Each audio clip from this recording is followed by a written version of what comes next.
한 가정에 있었던 이야기입니다. 아내가 남편이 결심하고 결정했는데 잘 되지 않아서 힘들어하는 것을 보고 도우려고 여러 모양으로 애썼습니다. 뭐냐면 술, 담배를 못 끊는 거예요. 그래서 술, 담배를 못 끊는 가운데 보면 하루는 신문이 배달되어 왔는데 신문 안에 보면 알코올은, 술은 발암물질, 1급 발암물질이라는 거 다 아시죠? 다 아실 거니까요. 그 술에 대한 어떤 이야기들이 쭉 나오면서 어떻게 하면 이걸 끊어야 된다, 뭐 이런 어떤 이야기를 의사 선생님들이 그 신문에 여러 자세히 설명해 놓은 것들이 있고요. 그리고 담배의 나쁜 부분들을, 담배를 피우면 이렇게 나쁜 부분이 있는데 이렇게 습관을 들여서 끊으면 좋을 것 같다. 의사 선생님이 전면에 어떤 술, 담배에 대한 것들을 끊기 위해서 애쓰는 사람들을 위한 글을 써놓은 것들을 이제 그 신문 전체를 오려서 냉장고에 딱 붙여놓았습니다. 식탁에서 바라볼 수밖에 없고요. 지나다니면서 볼 수밖에 없는데 남편이 그 신문을 오려서 자석으로 이렇게 붙여놓은 것을 딱 보자마자 바로 반응하더랍니다. 이제 반응해서 좋겠구나 라고 생각했는데 바로 집 앞으로 나가더니 그 집 앞에 이렇게 서 붙여놨답니다. 신문 사절 이렇게 붙이고 들어왔답니다. 모든 사람들이 보면은 자기의 약점이나 아니면 참 바꾸기 힘든 습관, 이런 것들을 이야기하면 어려워합니다. 누구나가 다 어려워하는데 여호수아도 자기 백성들과 함께 그 광야 생활들을 쭉 해오면서 무엇을 어려워하는지, 어떻게 하면 행복하게 잘 살 수 있는지 일체의 비결을 알았습니다. 여호수아는 왜 이런 어떤 고민들을 가졌냐면은 자기 앞에 있는 지도자가 모세였습니다. 하늘에서 만나를, 메추라기를 내리게끔 기도하신 분, 그리고 십계명을 받아 들고 와서 모든 백성에게 선포하신 분, 때로는 200만 명이 물이 없어서 갈증을 느낄 때 이 반석을 치자 그 반석에서 물이 나오게 만들었던 리더가, 바로 지도자가 자기 앞에 있었던 모세였습니다. 그러다 보니까 전전긍긍하며 모세보다 더 뛰어날 수 없다는 것을 알면서도 최선을 다해서 200만 명이 되는 그 백성들을 지극히 사랑했던 것이 여호수아였습니다. 여호수아에 대한 글들을 쭉 읽어보면 그가 얼마나 노력하고 애썼는지 흔적들이 많이 나와 있습니다. 전 인생 전체를 백성들을 사랑하고 애쓰고 또 이 하나님께 기도하여서 이 백성들을 귀하게 여겨달라고 애쓰고 몸부림쳤던 대표자가 바로 여호수아였습니다. 선택받은 이 백성들이 이 선택받은 것에 대해서 헛되지 않게끔 살게 해달라고 몸부림쳤던 이 여호수아가 오늘 우리가 읽었던 이 내용 전체에 주는 의미가 뭐냐면 유언입니다. 유언을 이 모든 백성들에게 이야기하면서 나는 이제 여러분들에게 내가 하나님께로 떠나가지만 여러분들은 잘 살았으면 좋겠다라는 당부의 메시지를 전하고 있는 그 내용을 저와 여러분들이 함께 본문으로 택하여서 읽었습니다. 출애굽했을 때 총결산을 나누면서 우리가 40년 동안 이 광야 생활에서 언제 가장 행복했으며 언제 망하는 것처럼 괴로웠던지 여러분들 한번 기억해 볼 필요가 있다. 그 말씀을 여호수아가 전하고 있는 것입니다. 그런데 많은 사람들이 노력하고 애쓰고 또 오늘 또 보면 여러분들이 최대한을 보면은 애쓰는 모습들이 여러 모습들이 있었지만 그 최대한 애쓰는 모습들의 결국은 뭐냐면 약속받은 대로 이루어진다는 겁니다. 하나님께서 우리에게 주신 그 약속들을 이루어 나가는 사람이 있는 반면에 탈선하여서 다른 길로 갔던 그 사람들은 최선을 다해서 자기 나름대로 쾌락을 즐기고 많은 것을 누리려고 애쓸지 몰라도 그것들은 이루어지지 않을 수 있다는 것을 이 말씀은 교훈해 주고 있습니다. 약속받은 대로 사는 것이 가장 최선의 아름다운 모습이 아니겠나라는 말씀을 가르치고 있는데요. 죽음을 앞두고 있는 이 여호수아가 여러분들에게 어떤 상징적인 이야기를 하고 계실까? 여러분들의 마음속에 한번 담아보시기 바랍니다. 가장 핵심적인 이야기가 뭐냐면 돌아가지 말라고요. 과거로 돌아가지 말고 과거의 습관대로 지금 힘드니까 이제 내가 도저히 이제 견딜 수 없으니까 사표 내겠다, 이거 하지 말라고요. 또 여러 사람들 앞에 기도하고 신앙생활을 하는데 조금 힘들다고, 많이 지쳤다고, 누군지 다른 사람들은 다 모르지만 나는 나 스스로 느낄 정도로 죽을 것 같은 고통 속에 있다고요? 아닙니다. 끝까지 가보셔야 됩니다. 점을 찍을 때까지, 그 결승점에 도달할 때까지 가라고 말씀하시면서 돌아가지 말라고요.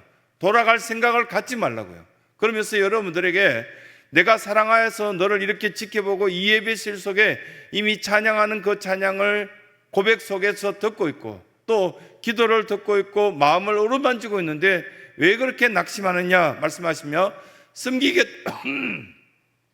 섬기겠다고 약속한 그 약속을 나는 지키고 또 이행한다면 아름다운 열매가 있지 않겠냐 말씀을 주시면서 가장 첫 번째 우리에게 말씀하신 것은 평생 믿고 따라야 될 것이 무엇인지 제대로 깨달았으면 좋겠다. 이 말씀을 첫 번째 우리에게 말씀하신 것을 알게 됩니다. 우리에게 보면 14절과 15절 말씀에 쭉 이어서 여호수아가 우리가 전체가 평생 무엇을 믿고 따라야 될지를 말씀을 가르치고 있는데요. 14절 보겠습니다. 그러므로 이제는 여호와를 경외하며 온전함과 진실함으로 그를 섬기라.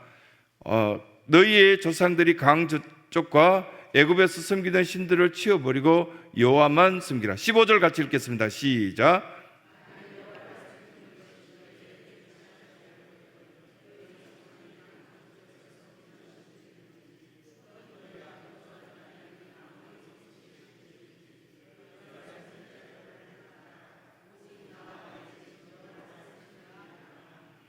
이때 장면은 굉장히 비장하지 않겠습니까?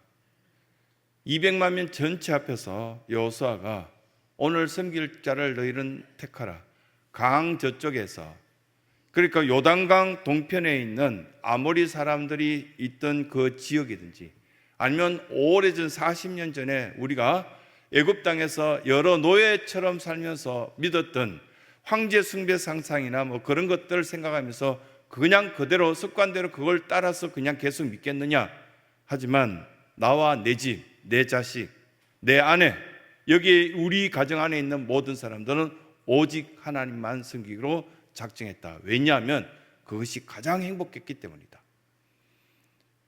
많은 사람들에게 있어서 다른 방법들이 여러 가지 방법이 있겠지만 여러분들을 바라볼 때 이걸 하나님의 형상이라 그렇게 표현합니다. 근데 하나님의 이미지가 여러분들이 속에 담겨져 있다 이렇게 표현하는데 잘 때라든가 예쁜 말을 할 때 찬양을 고백하며 눈물을 흘릴 때 사랑스러운 모든 성도들의 모습을 보면 다 하나님의 형상이 저 집사님에게도 저 군사님에게도 담겨져 있구나라는 생각이 듭니다. 그러나 악한 생각과 악한 방법으로 우리의 얼굴이 일그러지고 그리고 또 사람들의 마음에 상처를 주는 말을 내뱉기 시작하는데 그때는 악한 도구가 될 때도 있습니다.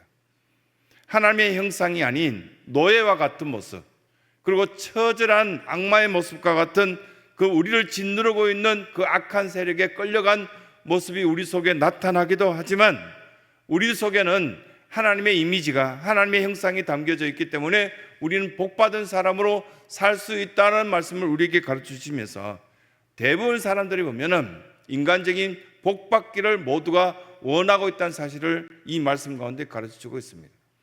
대체로 사람들은 복받기를 원하는 어떤 마음은 있지만 그 복이 어디에서 시작되며 또 어떻게 복을 받으며 어떤 복된 사람이 되어야 될 것인가 잘 알지 못한다는 겁니다. 그래서 굉장히 감정적인 것들에 터치하고요.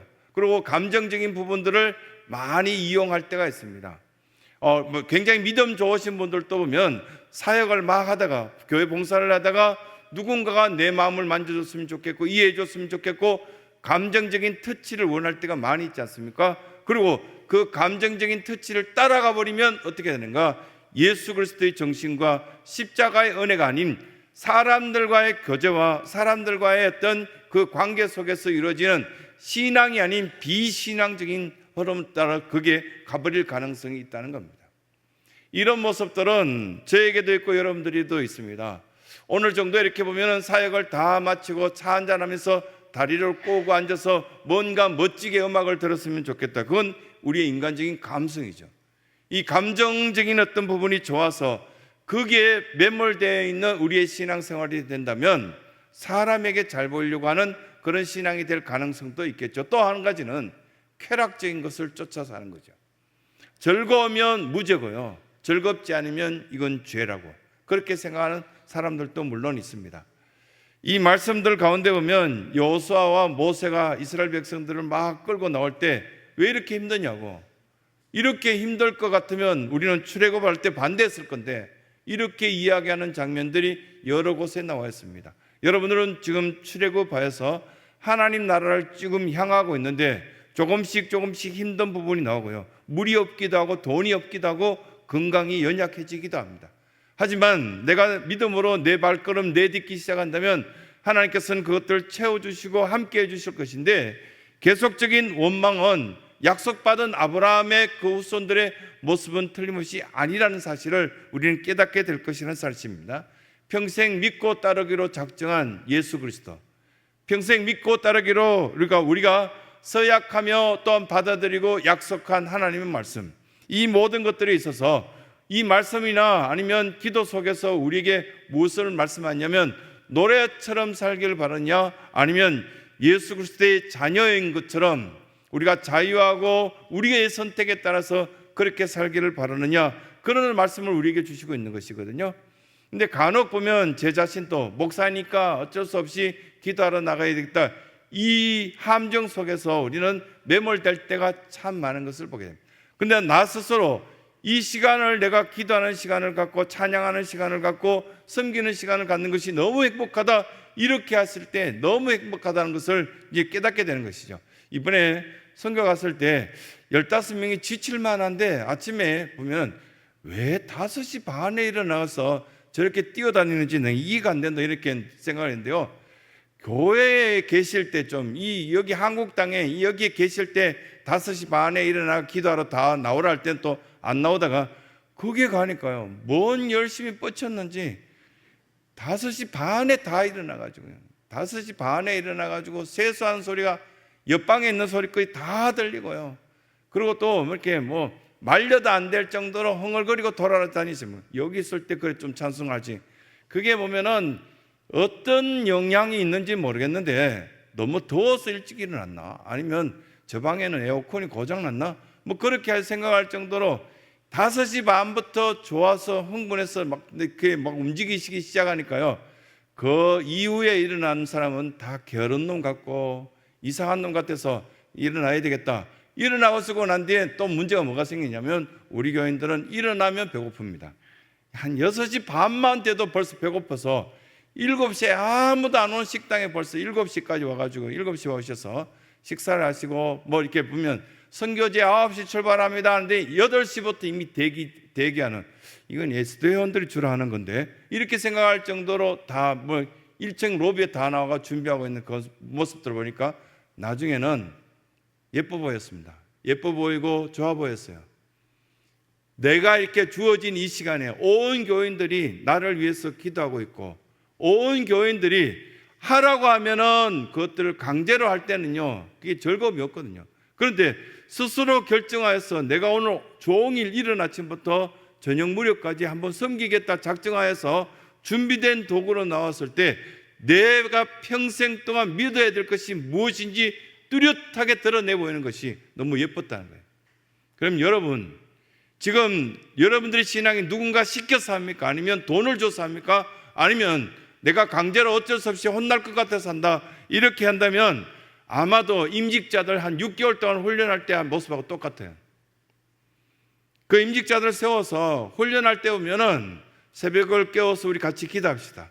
당신들이 필요해서 여기 세웠습니다. 그런데 훈련 기간 다 끝나고 난 뒤에 그건 누군가가 푸시하는 사람이 없으니까 자율로 드니까 그때 끝났다요, 끝나버렸다. 이건 거짓된 신앙의 모습 아닙니까? 내 평생 믿어야 될 것이 무엇인지 뚜렷하게 드러나는 그 신앙이 아름다운 것입니다. 또 한 가지는 뭐냐면, 이 말씀 가운데 확신에 대한 말씀하거든요.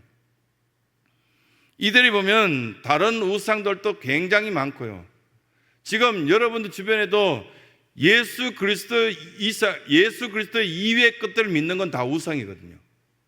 처음 들었습니까? 예수 그리스도를 믿는 것 이외에 내가 옆 사람을 믿고 남편을 믿고 아내를 믿고 돈을 믿고 또 보험을 믿고, 이게 다 우상이거든요. 틀린 것 같습니까? 신학적으로 다시 한번 생각해 보시고 성경적으로 생각해 보시면, 다른 우상이라는 것이 널려 있습니다. 그 우상이라는 것들이 널려 있지만 저나 여러분들이나 작정하며 예배드리는 주 목적이 뭡니까? 오직 하나님만 믿겠다고요. 오직 하나님만 믿겠다는 것은 어디에서 왔습니까? 하나님 말씀에 근거해서 나는 확신하고 있다고. 하나님만 믿으면 그 모든 것들이 해결될 줄 저는 믿습니다. 그거 아니겠습니까? 앞으로 살아갈 때 이 이스라엘 백성들처럼 여러분들은 가나안 땅에 들어갈 가능성이 많잖아요. 가나안 땅에 들어가면은 마치 입주자들이 준비된 집이 있고 그 가구가 있고 다 준비된 거 아니거든요.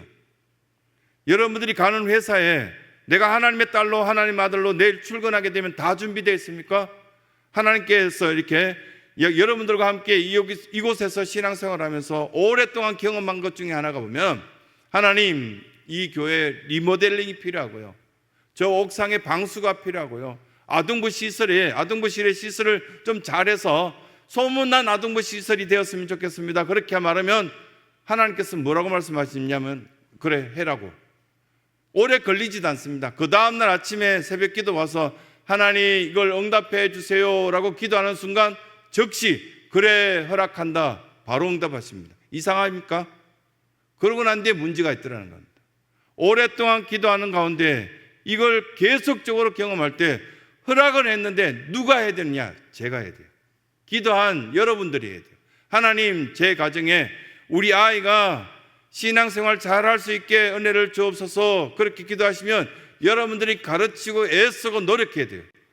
그리고 이것들이 어디에 기록되어 있냐면 출애굽기, 레위기, 민수기, 신명기까지 쭉 열거해서 여러 가지 어떤 사건들로 통해서 이야기해 준 것을 보게 됩니다. 하나님, 지금 물이 없습니다. 이 반석을 칠 테니까 물을 주옵소서. 그렇게 물을 얻었을 때 모세가 그 행동을 하고 온 백성들이 다 믿었을 때 그 기적의 역사가 나타난 거 아니겠습니까? 확신은 누가 해야 됩니까? 우리가 해야 됩니다. 하나님, 지금 어렵습니다. 이 문제를 해결받고 싶습니다. 누가 그 문제를 해결해야 됩니까? 하나님은 응답하셨지만 여러분들이 그 일들을 감당해야 되거든요. 그런데 기도하고 난 뒤에 사라져버린다. 그러면 문제가 심각해질 겁니다. 이 문제 앞에서 앞으로 살아가야 될 그 지역에, 가나안 지역에 여러 족속들이 있었다는 것을 오늘 우리가 읽었던 11절 말씀에 7족속에 대한 어떤 족속 이름들이 쭉 나와 있지 않습니까? 여리고 족속, 아모리 족속, 브리스 족속. 저는 이걸 그냥 첫 번째 글자로 이렇게 헷기야 가버이요, 이게 7족속이 있었구나. 근데 헷 족속, 기르가 족속, 아모리 족속, 이 족속들이 그냥 여러분들이 오면 다 환영하고 기다릴 것이냐? 전혀 그렇지 않습니다. 얼마든지 여러분들이 믿는, 십자가를 바라보고 믿는 그 신앙이 과연 옳은가? 그들은 비아냥거릴 것이고 기도한다고 된다고 아유 차라리 내가 믿지 않는 내가 더 잘 살 수 있다, 이렇게 이야기하는 것들이 이 7족속이었다는 것입니다. 노예로 430년을 애굽에 살 때 이들은 잘 몰랐던 것이 있습니다. 그런데 나중에 하나님만 따르기로 작정하고 출애굽하여서 광야를 지나고 난 뒤에 여호수아를 중심으로 해서 뒤를 돌아보니까요, 우리가 가장 행복할 수 있고 잘 살 수 있는 비결이 보여지기 시작했습니다. 전에는 무당굿하고요, 집에 문제가 생기면은 이렇게 보면은 이 부적을 사와서 벽에 붙이고 막 그랬던 집이 우리 교인들 가운데도 있지 않습니까? 그리고 보면 동네에 들어가면은 느티나무를 큰 걸 이렇게 심어두고 수백 년째 그 앞에서 절을 하는 동네가 많았습니다. 그렇게 하면 잘 사는 줄 알았습니다. 그런데 더더욱 가난해지고 너무너무 힘들게 살았습니다. 그런데 어느 순간 선교사님들이 찾아오고 예수 믿으라고, 솜쩌프레아 예수, 이게 뭘까? 캄보디아 말로 예수 믿으세요입니다. 솜쩌프레아 예수, 마치 한국에 와서 예수 믿으세요 선교사님들이 그렇게 이야기해 주니까 모든 사람들이 새로운 어떤 이야기인데 하고 듣고 그 복음을 받아들이고 난 뒤에 엄청난 부와 명예를 우리는 누리고 있지 않습니까? 어떻게 전 세계적으로 이 조그마한 나라가 36,000불의 어떤 개인 소득을 얻을 수 있는 나라가 될 수 있는가? 노예에서 430년 동안 살았던 이 이스라엘 백성들이 깨닫고 알게 되었던 것이 뭐냐면 우상 버리는 것, 하나님 이외의 것들은 믿지 않고 버리는 것, 실망하지 않을 수 있는 최고의 비결이 있다면 내가 저 옆에 있는 사람과 원수되지 않는 이유는 저 사람도 피조물이고 저 사람도 실수할 수도 있고 저 사람들도 함께 동행하고 사랑해야 될 대상이지 이 사람이 나의 신앙의 대상이 되면 안 된다고요. 그런데 간혹 보면 교인들끼리 보면 돈을 서로 주고받다가 다투기도 시작하고 내가 저 사람 때문에 실망했다. 왜 실망했을까요? 그 사람은 신뢰의 대상, 믿음의 대상이 아닌데 믿었기 때문이거든요. 그리고 또 이렇게 이야기하시는 분이 계셨습니다. 목사님이 그분 소개해줘서 제가 큰 낭패를 당했다고요. 사람을 소개했는데 무슨 큰 낭패를 당해요?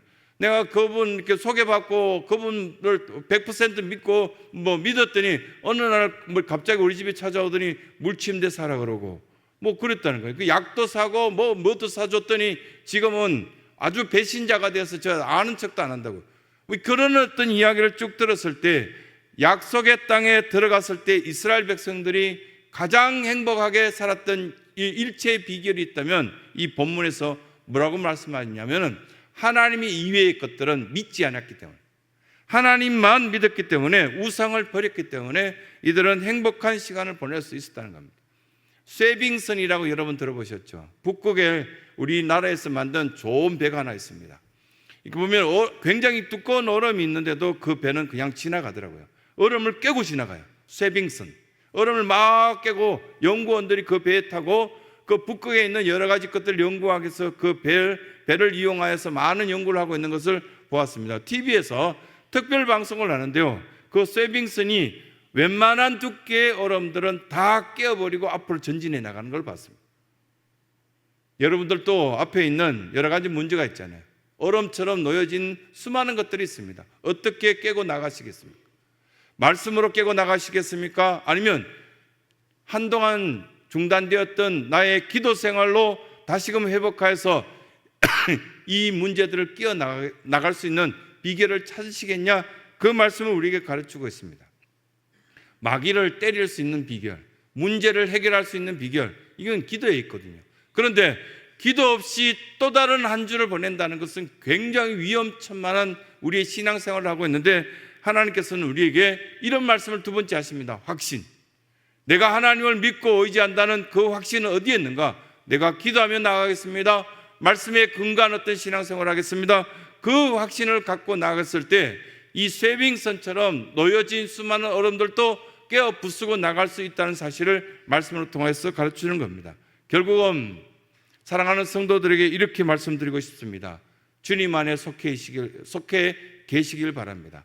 주님을 떠나서는 그 어떤 문제도 굉장히 확정되고 어려움을 겪게 될 것이라는 사실입니다. 세상에 살고 있지만 여러분들은 하나님 나라의 백성입니다.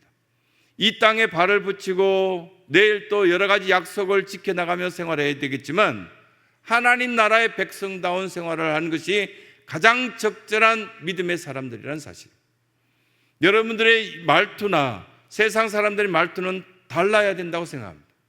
그리고 세상 사람들이 생각하는 노는 문화나 그리고 또 돈을 쓰는 문화나 그 모든 기준이 다른다 할지라도 저나 여러분들이나 거짓된 신들을 따라가는 그 사람들의 문화를 따라 살 수는 없는 것이죠.